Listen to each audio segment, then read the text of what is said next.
Hello and welcome to another video with me, the Pantless Planner. Today we're going to be talking about what you need for your event page.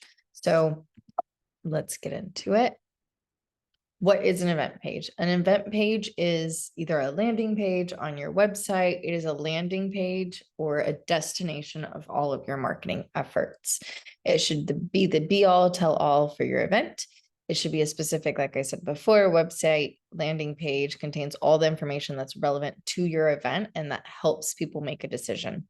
I love this quote: clarify, not confuse. A confused mind says no. So make sure that your event page clarifies things and helps them make the decision to take the next step, which is either purchasing or attending your event, not to confuse them more where they back out and decide that it's not for them. Part of the purpose is to inform, excite, engage, sell, and then promote. We're going to go into a little bit of each of those. So if we were to give it a structure, we would say the event page is here. Like I said before, I'll talk about the destinations where you can host an event page. But basically, it should be two main things: answer and engage, sell and share. Answer and engage means answering any questions they might have and then engaging their audience. So the things you want to answer is what, how, where, who, what is happening, when is it happening, where is it happening, how is it happening, and who is hosting it or who will be there as well, right? This includes not only copy, but also FAQs, things like that. Engage. Okay, how do we get engagement from people? There is a stat that says the average memory attention span of a human being right now currently is about a goldfish. So that's like 6 to 7 seconds. So you need really captivating and engaging visuals, copy that really speaks to them, and then really clear CTAs. A CTA is a call to action. It's a button. It's a like, a follow, a share. Okay. Now, on the other side, when we're talking about sell and share, make it easy to take their money and make it even easier for them to invite other people. So a clear sell is where to buy it and what it includes, and then how to pay, right? So a clear sell is just a really clear button, really clear CTA: pay here, register now, buy your ticket, sign up, etc. Promote. So in terms of sharing, you want to allow social sharing. That's going to be really big in your marketing. And so share buttons, benefits, helping them to have the information that they can share and be promoters for your event. So what are some things that you need before you even start to set up your event site? Collateral, right? Visuals. So again, those stunning visuals, whether it's of people visuals do really great. Pictures, testimonial, like all of the collateral that's going to get their attention. Copy. Clear equals kind. Clear is kind. So making sure that it's copy or messaging that really hits on your buyer persona and talks to their needs specifically. And another big thing that falls through the cracks is policies, insurance policies, refund policies, and dates, right? Especially after COVID, we saw unfortunate things happen all over the world, and events definitely took a toll as well. And a lot of people lost a lot of money because of refund policy. So be clear, what are the dates of the refund policy? Do you refund 100%? Do you not? Privacy policies, right? Are you sharing information?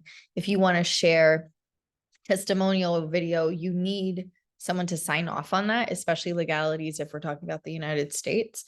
So you need press releases, you need video releases, you need things like that. And so make sure that you have those before you even start to put together your event page. Things to be clear on. So these are things that you have to decide, but not necessarily have. It would be better if you did, but it is a lot, right? Marketing strategy. How are you going to sell this and who is helping, right? Do you have collaborators? Do you have promoters? How are you getting it out in front of people? Sales tactics. Okay, so this kind of leads into marketing strategy. There's two ways to sell an event. There's either low to high or high to low is what I call it, right? So that's a tactic. It's either I go high, so I have my event at $1,000 and I start to have discounts, 20% off or 50% off for the early bird or things like that, right? Or I go low, which means that's also with early bird. I start at $500. That's like my bare minimum. And then after a certain date and deadline, it increases $200. And subsequently, closer to the event, it gets more expensive. So see, we went from low to high or high to low. So understanding what are those sales tactics. A lot of people, when they put together events, retreats, anything that's paid, they start to panic because they don't have a no-go date. So what happens is they start to sell, they realize they're not making enough sales. They don't have deadlines for them to actually meet to say, okay, if we make 80 sales, we're good. And so then they start to just do 50% off, 75% off. It's very disorganized. And it also gives this image and this understanding that you don't know what you're doing, right? So how, if you don't know what you're doing in promoting your event, how will you know what to do in hosting an event? And then minimum and maximums. In other words, a no-go date. So that all translates into here as well.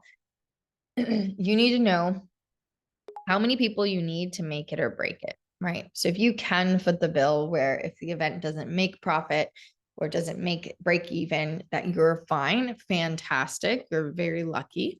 And the no-go date doesn't really matter.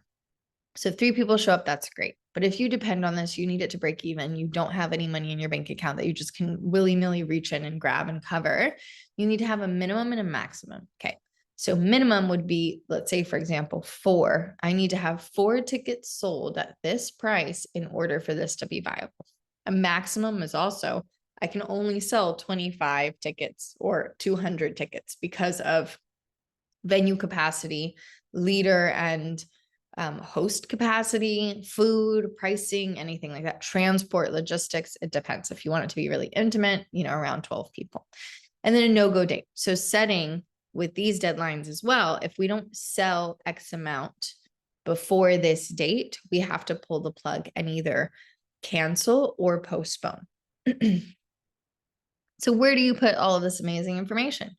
You want to either have a website and it be a landing page specifically on your site that you drive traffic to, or a third party. A third party is something like Eventbrite, for example, as well as shared spaces. So shared spaces, if you're doing on social media, or for example, flyers, you want all 3 to have all of the information pertinent so that someone can make a decision and actually attend if they want to.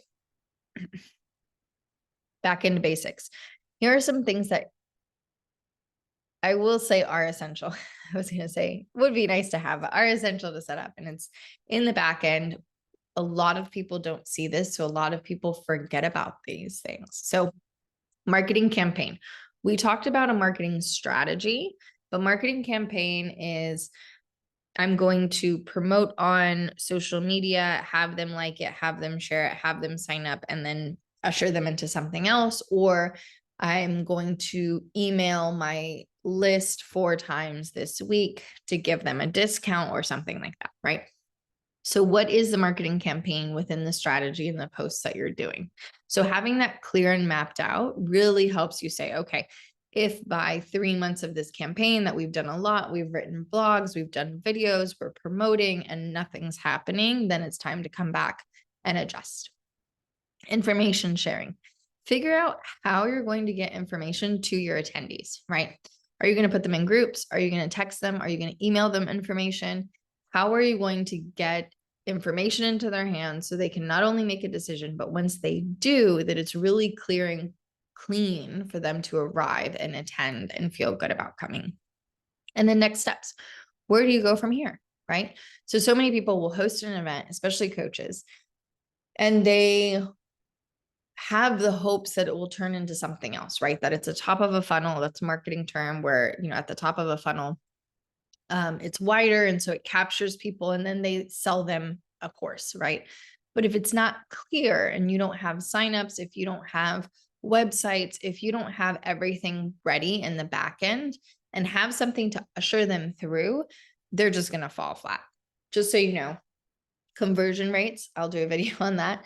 Conversion rates are usually a 1 to 3% when we're talking about anything digital, right? So If you're watching this video, you're probably, let's say 1 in 100. So 1 or 2 of these people that are watching it are going to actually convert and do something, take an action that I want them to do. If, however, I get you on a webinar or a workshop or something live specifically, but in an event where you have a captive audience, it can be digital as well. That conversion rate spikes to about 30%, meaning that out of those 100 that would see it, 30 people are going to convert. That's way better, right? But if I don't have a clear funnel, I don't have a clear next step that it's an easy yes, and they're already captive, I'm losing out a lot of sales and a lot of possibility. It can be the next event. It can be a free thing. It can be a game night. It can be a community thing. It doesn't matter. You don't need to make money off of it. You just have to be clear, because when someone comes and they like what you gave, they want more, right? So don't leave them hanging, give them more. And talking about more, I am hosting a free webinar on the 26th of October. So you can just scan this right here or go to my website. It is absolutely free. Of course, there will be an offer at the end, but it will be low ticket. And we're just going to talk about exactly that, more in depth of how to turn events into cash, into money, how to alchemize your events as a service to make them a little bit better and work for you. Thank you so much once again for watching, and I look forward to seeing you at the webinar.